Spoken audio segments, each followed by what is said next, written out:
राज्यातील हवामानात सातत्यानं मोठे बदल होत आहेत। फेब्रुवारी महिन्यात कधी पाऊस, ऊन तर थंडी अशी स्थिती होती। मार्च महिन्याच्या सुरुवातीपासूनच हवामानात मोठे बदल होताना दिसले। तापमानात मोठी वाढ झालेली असून अनेक जिल्ह्यांमध्ये पारा 40च्या पार आहे। राज्यात उकाडा वाढलेला असतानाच भारतीय हवामान विभागाने अत्यंत मोठा अंदाज वर्तवलाय। राज्यात पुढील 4 दिवस अवकाळी पावसाचा इशारा देण्यात आलेला आहे। उष्णता वाढलेली असतानाच थेट पावसाचा अंदाज वर्तवण्यात आलाय। भारतीय हवामान विभागाच्या अंदाजानुसार राज्यात पुढील काही तास अवकाळी पाऊस विजांच्या कडकडाटासह कोसळेल। यासोबतच काही भागात उष्णतेचा अलर्टही देण्यात आलाय। कोकणात उष्ण आणि दमट हवामानाचा येलो अलर्ट भारतीय हवामान विभागाकडून देण्यात आलेला आहे। दरम्यान आता कोणकोणत्या भागात पाऊस आपली हजेरी लावणार आहे हेच या व्हिडिओच्या माध्यमातून पाहूयात। पण त्याआधी तुम्ही जर चॅनलला सबस्क्राइब केलेलं नसेल तर नक्की सबस्क्राइब करा, फॉलो करा, जेणेकरून आमचे अपडेट्स लवकरात लवकर तुमच्यापर्यंत पोहोचतील। येणाऱ्या शनिवारी लातूर आणि धाराशिव जिल्ह्यांमध्ये विजांच्या कडकडाटासह पावसाचा अंदाज आहे। यवतमाळ आणि चंद्रपूरमध्ये विजांच्या कडकडाटासह वादळी वाऱ्यासह पावसाचा अंदाज आहे।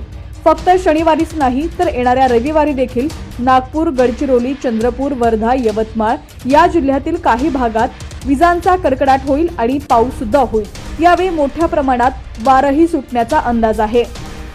सोबतच पुणे, नांदेड, बीड, परभणी येथील काही भागात वादळी वाऱ्यासह पावसाचा अंदाज आहे। तर दुसरीकडे मुंबईसह कोकणात उष्णता आणि दमट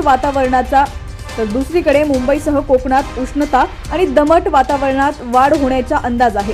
राजस्थानच्या फतेहपूरमध्ये देशातील नीचांकी तापमानाची नोंद झाली आहे। फतेहपूरमध्ये 1.4 अंश सेल्सिअस तापमान नोंदवलं गेलंय।